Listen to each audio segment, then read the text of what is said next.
Hello, my crafty friend, and thank you so much for tuning in to today's very special video.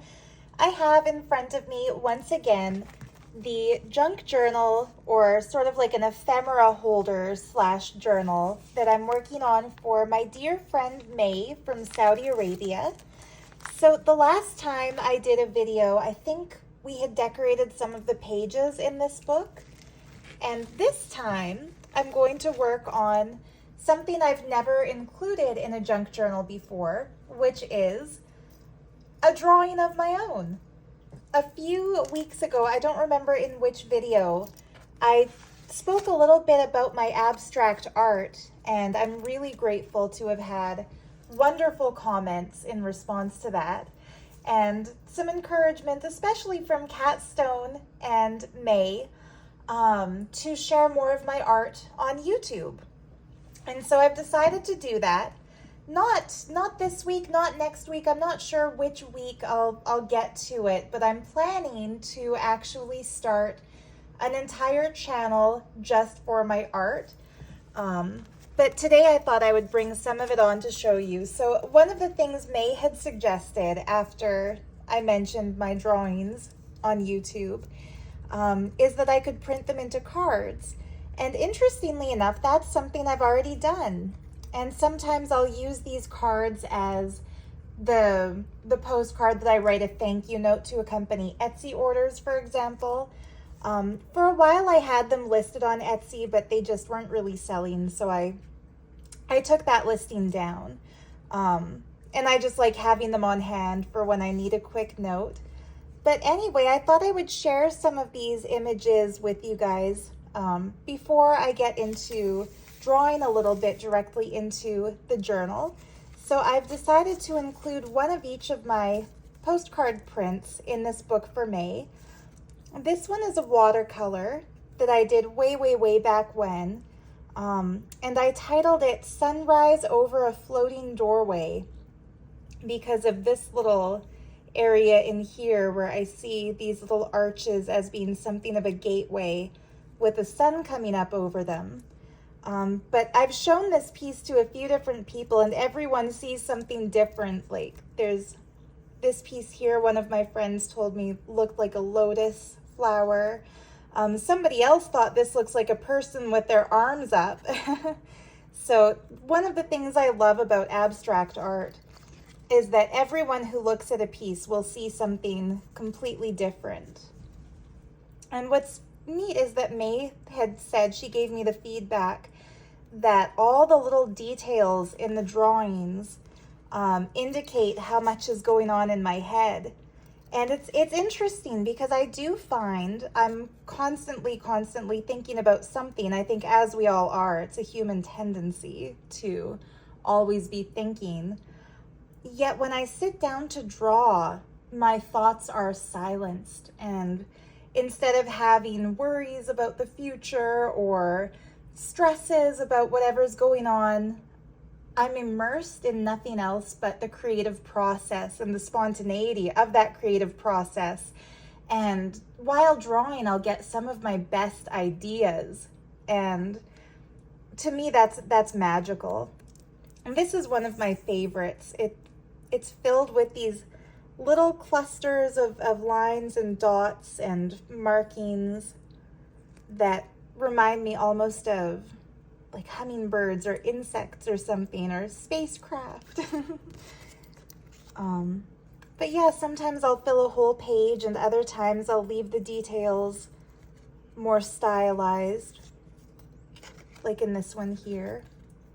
So anyway, I'm wondering, have you ever heard of a YouTube channel called Peter Draws? It's an interesting channel. I subscribed to him years ago, and then I just kind of got out of the habit of watching YouTube videos, but I used to binge watch his videos.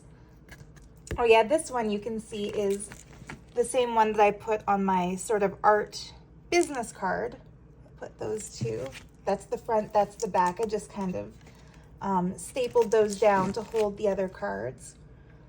But anyway, yeah, Peter Draws, he has a similar style of abstract drawing to mine. And on his channel, I don't know what he's doing these days, so don't quote me on this, but it's not what his channel is, but it's what his channel was. Back in the day, a few years ago, when I used to watch him, all he would really do is set up paper and pens, and while filming the video, he would draw. So it's kind of like the craft with me videos that we see in the junk journal community, only instead of crafting, it was drawing. And years ago when I saw that, I thought, you know, in my heart of hearts, this is what I want to be doing on YouTube also.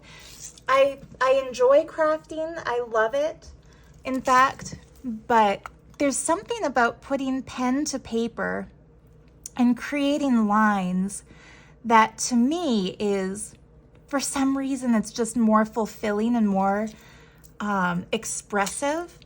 And I think the reason is when we're crafting, we're relying particularly on the materials that we use. And those materials were either manufactured or made by somebody else. They are what they are. Like for a junk journal, for example, having something like this, which is a children's book page, or these old book pages, or a coaster with the bluebird of happiness. Like, I still express myself using these things, of course. But drawing feels more me. You know what I mean? Like it's something that comes intuitively to me and flows through me. I've heard musicians say this, that when they're making music, they get into that zone and it's as if the music flows through them. Not like they're making it, but like they are an instrument through which the universe can pour sounds. And that's how I feel about art. It's almost like being a channel for the art that already exists to come through. And so, yeah, I've decided to create a channel similar to Peter Draws, only I think I'll call it something like Sarah Draws or maybe Sarah's Art. And on that channel, I'll draw pictures and, yeah, kind of like what I'm doing right now. That is something that I've done in the past on the YouTube channel that I have that's like my main YouTube channel. But because that's not what the channel was created for, I was never totally consistent with it. Not like I've been on this channel where I've tried to do a video every Saturday. And I'm sorry for missing a week last week. I just wasn't really feeling well and I didn't get around to it. But usually I try to do a video every Saturday. And I've been thinking I might just switch from doing journal videos every Saturday to drawing videos every Saturday. So yeah, like I said, it might not be next week, it might not be the week after, but at some point in this coming fall, I will have an art channel and talk about things like mystical experiences, travel stories. Yeah, on Peter Draws' channel, it's fun because it's almost as much a podcast as it is a visual entertainment. And that's what I'd like to go for too, is to have different topics brought up each time and yeah, and just draw and talk simultaneously. I think on his channel, he doesn't draw and talk simultaneously. It's more, he'll do the drawing and then in a voiceover, he'll talk about the art or the topic of the day. But if you're one of my regular viewers, and thank you for being, if you are such a person, you know that I do not enjoy or even understand the process of editing my content. And so for me, it's got to be all at once. I've got to do the drawing and the talking simultaneously since there won't be editing.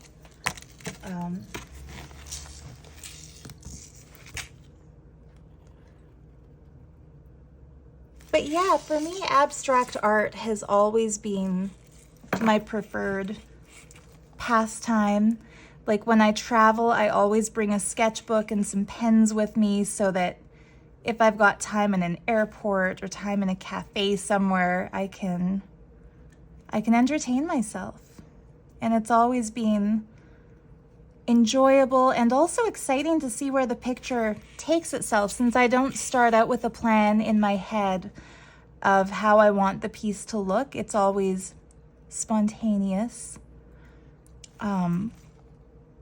And this is something I've done since I was a little girl. My mom likes to tell the story about once when I think I was 9 months old. I'd have to ask her my exact age. I could have been 10 months old, but definitely a baby, like well under a year. And while sitting in my high chair after whatever meal it was, she gave me a washable marker. And she said that instead of just doing scribbles that she had expected to see, I started doing lines and dots and circles and connecting everything to everything else and making it look really stylized and nice. And she wondered, where did this baby get the inspiration, or how does this baby know how to draw like this? She took pictures of it. I'll see if she's got doubles of those so I can bring one to show you. It's kind of cool to have photo documentation of the very first time I ever drew a picture. So yeah, it has been a lifelong passion of mine to draw like this and to just fill a page with details and with what to me is beautiful. And I've done a lot of reading about abstract art as well, just because it is such a fascinating subject to me. And some of my favorite works about abstract art are works by, for example, Vasily Kandinsky wrote a fascinating book on art and spirituality. And, he's known to be one of the pioneers of abstract expressionism, which is an art that doesn't rely on anything representational to be what it is. But he described the symbology of the markings that he would make on his canvases or in his watercolors, and, created almost like a lexicon of symbolic terms through his stylized renderings. And it's interesting to me that even in his era, like well over 100 years ago, artists who were doing abstract art were interested in the concept of channeling. It's not something exclusive to what we would call the New Age movement. It's something that's been on the minds of artists for probably forever, for as long as art has existed, for as long as artists have had that understanding that we're not the creator of what we make, we are the vessel through which what we make enters into the world. So yeah, that's one of my favorite books. I read it years ago, back when I was going to art school in Vancouver at Emily Carr. But I recently reread it in the last few years, and every time I do, I get that almost guilty feeling like, I should be making more art. But it's one of those things that I feel I have to be in the mood for. And yeah, the mood has been striking once again. So yeah, it's something that I've thought about over the years, doing an exclusive art-themed channel. And I've always put it off just because I felt committed to the junk journals, committed to my other creative endeavors like the jewelry making for my jewelry shop on Etsy. But as of late, Etsy sales have just really been drying up. And I feel like I no longer have an excuse, that I need to focus on Etsy shops and put those first. I feel kind of like now I'm in a space of transition where it's time to find something new. to occupy my time. And yeah, instead of something totally new, I'm deciding to go back to my first love, the love of drawing. There is an art movement in Montreal by a group of artists called Les Automatistes at the turn of the last century. And they also had a philosophy on abstract art as a form of automatic creation, automatiste or automatisme being their preferred method of creativity, being like a creative process without pre-planning or pre-thought. I think a lot of crafters are probably automatic in their creative process too, right? Like you don't necessarily plan a page layout before you get your materials out and start putting together a journal spread. It just kind of happens, especially with collage art and with textile art where you're putting fabrics together. I don't know, maybe that's just me. What do you think? I would love to hear how you feel about your creative process, if it's more automatic or if it's more planned and laid out before you get into it. But yeah, art is something very meditative to me.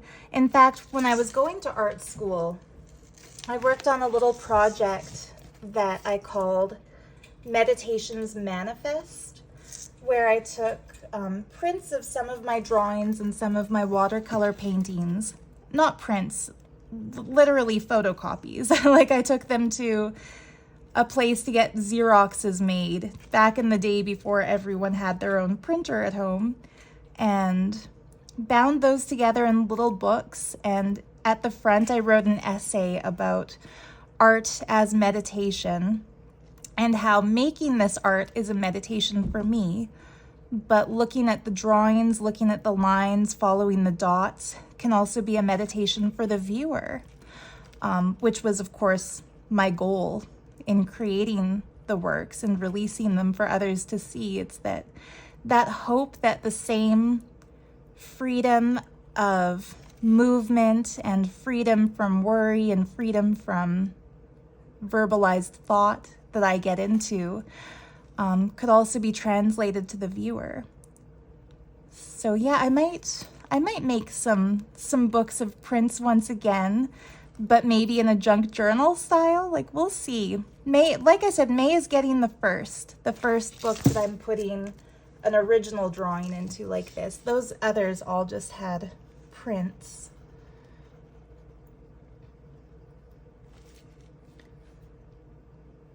But yeah, it's fun to do. And it's also fun to think about where ideas come from when we don't feel that they originate within ourselves. In fact, yeah, my Uncle Keith actually rented an apartment from one of the original members of the Automatiste movement in Montreal. And when I was in high school, I gave him one of my oil paintings, an abstract oil painting. Maybe I'll pull one off my wall and show it to you, hold it up in front of the camera, so you can see an example of my other types of paintings. And he said one day the landlord came down to collect rent and looked at that painting and said, wow, like that is stunning. Is it an original? Who's the artist? And my Uncle Keith said, oh, my teenage niece made this.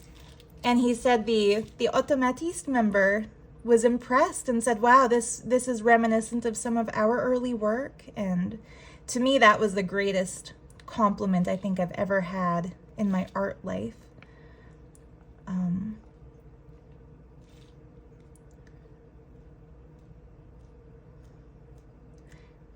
And I think the other fun thing about abstract art is that it's as much of a surprise for the artist as it is for all the other viewers, because when we start something without knowing where it's going to take us, the final result is always a surprise. And then I'll wind up seeing things in my work too that weren't intentional. There's one drawing that I did years and years ago back in Vancouver that has symbols in it that wound up looking like a group of people gazing at a moon. I called it Moon Gazers, and it's to this day one of my favorite drawings I've ever made. Maybe when I start my art channel, instead of immediately launching into the process of drawing, I might make the first video a video looking back at some of my older work, just to give an introduction to what I do and how I do it. But yeah, for this one, I just felt like instead of giving May just a selection of prints, doing something that has the actual hand of the artist involved in the process. And I think that's another thing I love about crafts and about art, is when you feel an original work of art, whatever it might be, whether it's a painting, a drawing, a sculpture, a handmade book, a paper doll like the magical dolls Cat Stone makes, when you're holding something that was actually made by the hand of the artist, it does carry the energy of that artist within the work, in a way that I feel prints just don't really do.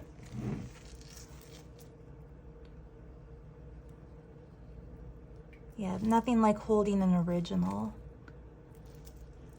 But yeah, when I was going to art school, I was quite disillusioned by the fact that my teachers, not all of them, some of them loved my work. I can't say that I was completely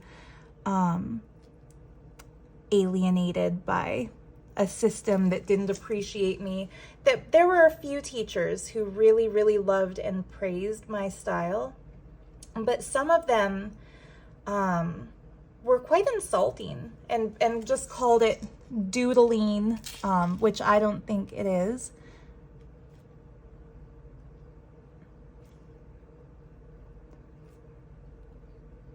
I think of it more as automatic drawing or channeling.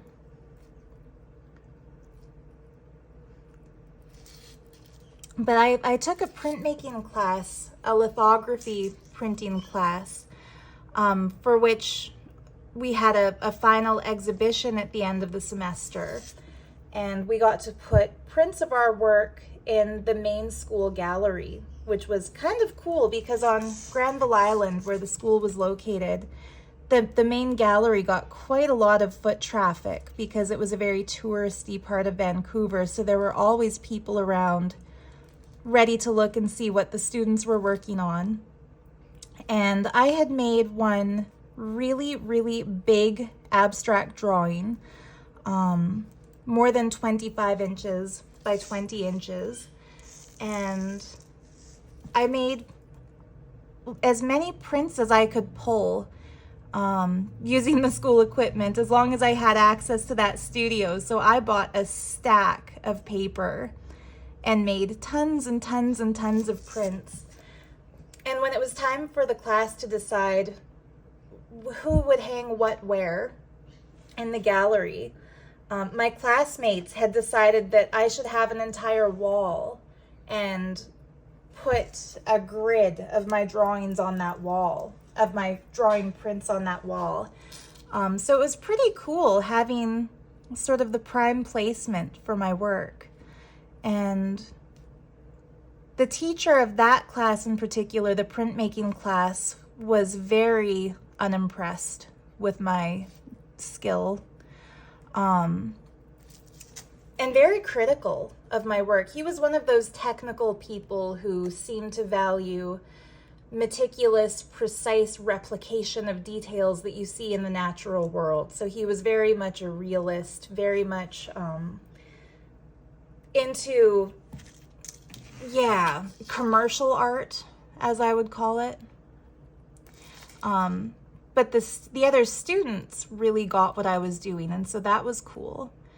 And one of the highlights of my life as an artist happened when at the end of that semester, which it ended at Christmas holidays, I went into my very favorite store of all time called the Crystal Arc, which is also on Granville Island.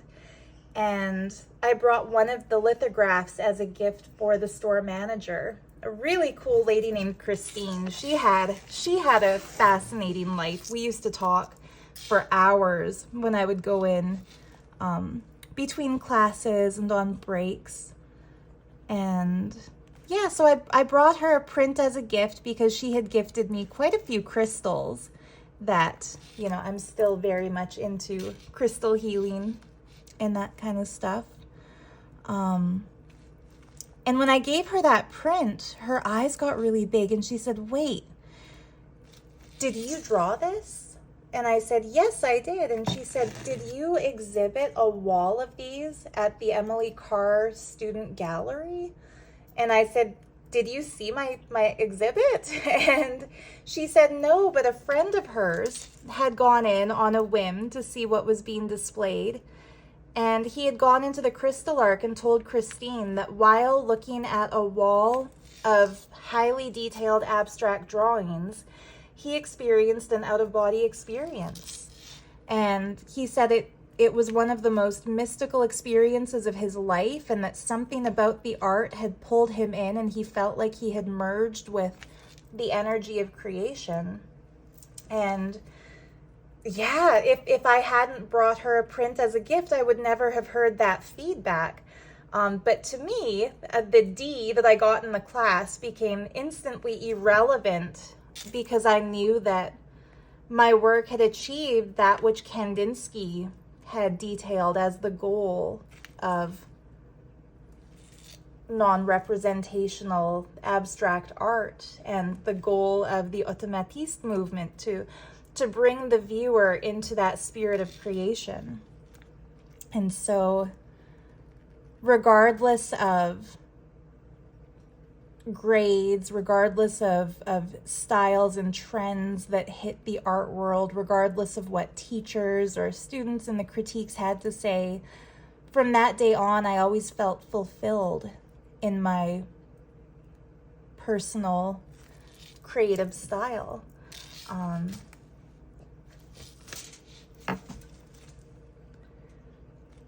So yeah, it's something that has always been meaningful to me, but it's also been something that I've always felt is sort of an indulgence, because I make it just for my own self, my own satisfaction, my own enjoyment.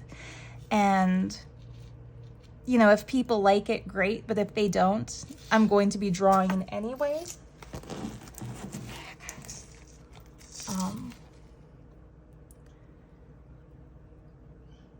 And it was also something that I've done while traveling, like I said. Like the first time I went to India back in 2009, into early 2010, I brought a sketchbook and pen with me.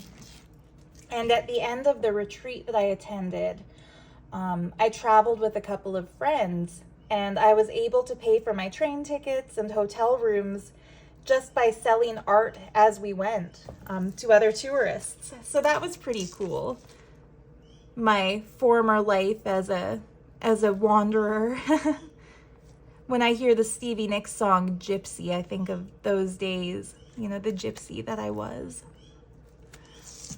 So I think, no, I'm going to continue it and go to the edges of this page. I was going to say, I think I'm finished with this one, but no, I want to keep going and extend the details.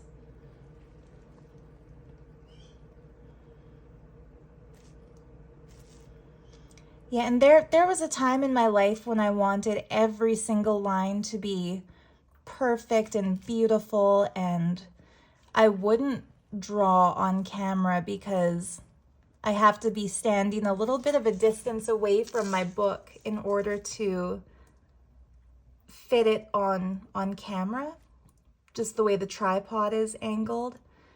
But I've reached a point where I no longer feel that perfection is mandatory. It's more that the expression is mandatory than the perfection.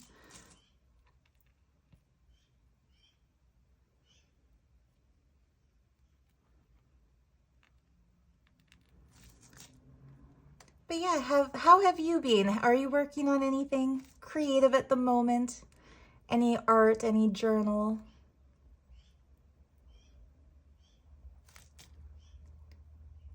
And is it just me, or do you also go through periods where you feel highly inspired, followed by periods where you feel a little bit more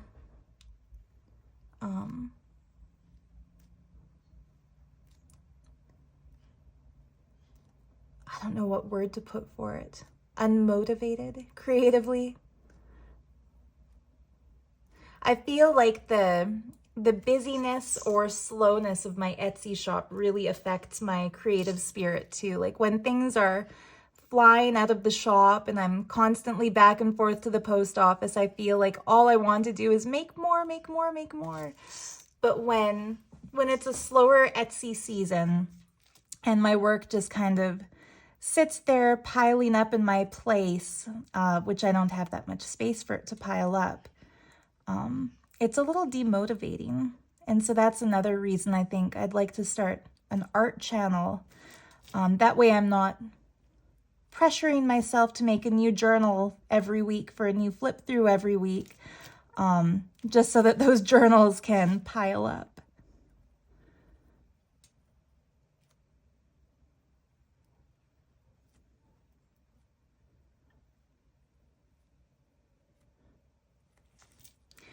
But yeah, the fun of Peter Draw's channel, he talks about life, he talks about his interests, he talks about all kinds of random things in the voiceovers that accompany his drawing.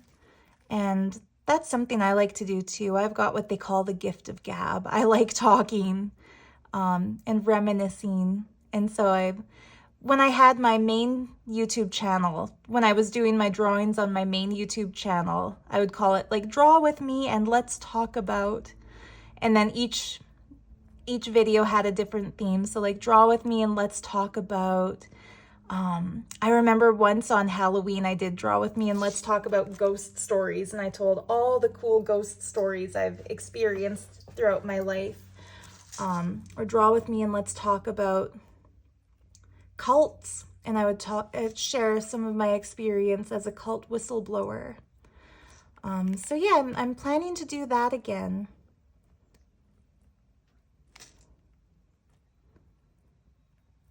One of the topics I'd really like to talk about is star seeds and light workers and the movement to anchor higher consciousness and higher understandings into the world through meditative awareness, through connection to higher dimensional beings and realms. And I know it's controversial. Not everyone believes in that kind of stuff, but I've had some really life-changing experiences that have made me a believer by necessity. It's kind of like when you've experienced something yourself, it's not a matter of do you believe in it or not. It's that you have to believe in it because, yeah, it's happened to you.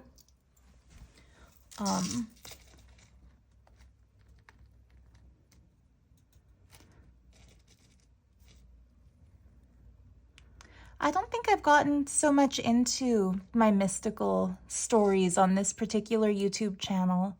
This channel for me has always been kind of a sanctuary where I can be a little bit more anonymous and not talk so much about myself and my life journey and, you know, my regrets and my successes and my failures. It's been a place where I can just kind of craft and share the joy of making things. And that's because it's easy to do a video talking just exclusively about the materials put into the books and the crafting techniques and, you know, the reasons for why I include the little things I include. And I'm grateful that a lot of viewers have told me that they learn from that, and that it's interesting and inspiring. But I've kind of shied away from talking a lot about myself and my journey on this particular channel. However, while drawing, it's a lot easier to get personal and to talk about personal things. So I think my next channel is going to be a little bit more, I'll be a little bit more open. Back when I did a lot of videos about spirituality on my main YouTube channel, one of the video styles I would do was Q&A, so people could ask questions in the comments, and then I would do a video next time answering those questions. And I think that's something I'd like to start doing again on the art channel. Just because you never run out of topics of conversation when you're responding to comments. And it becomes something of a co-creation too, because I feel like the things I talk about while I draw, in some ways they enter into the drawing, into that finished piece.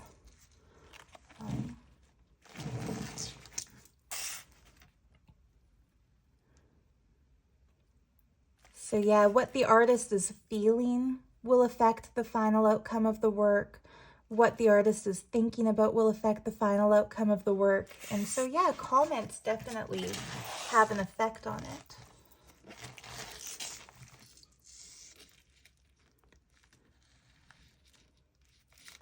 Oops. That paper, the paper behind it is a little bit shorter, so it did something I wasn't expecting. But see, that's what I mean about how with abstract art, there are no mistakes. If the line curves where you're not expecting it to curve, you can just go with it and make it something deliberate by repeating it. And isn't that true of life too? When life curves when you're not expecting it to curve, when it throws you a curveball, you can still hit it out of the park. I'm not usually one for a sports reference, but there we are. That'll be my one for this year. There we go. Now I think I'm finished with this one. Yeah, so there we go. Some abstract drawing details directly onto the page of this book I'm working on for May. Whoops. I accidentally stapled that business card through 2 pages instead of 1, but that's okay. Yeah, that's what I added last time, the fussy cut birdie. So there we go. Now beneath the stack of postcards, she has some original. And I like the way it kind of pokes through, or not pokes through, peeks through on the edges, kind of decorating that page a little bit more. So yeah, let me know, are you interested in those Draw With Me videos or the Draw Style podcast? And have you seen Peter Draw's channel? Because yeah, I think it used to be very entertaining for me. Maybe I'll go back and watch a few more of his as I get going into this. But meanwhile, if you've stuck with me to the very end of this video, thank you so much. I so appreciate it. Yeah, I'm very grateful for your time with me. And if you do some kind of art too, I would love to hear about it in a comment. And yeah, I'll keep you posted about my process. And maybe next week it'll be time for a flip through of this beautiful, if I dare say so myself, this big, beautiful, well, I know the materials it's made out of are undeniably beautiful. But yeah, this book for May. So thank you so much for watching. Much love to you. Bye for now.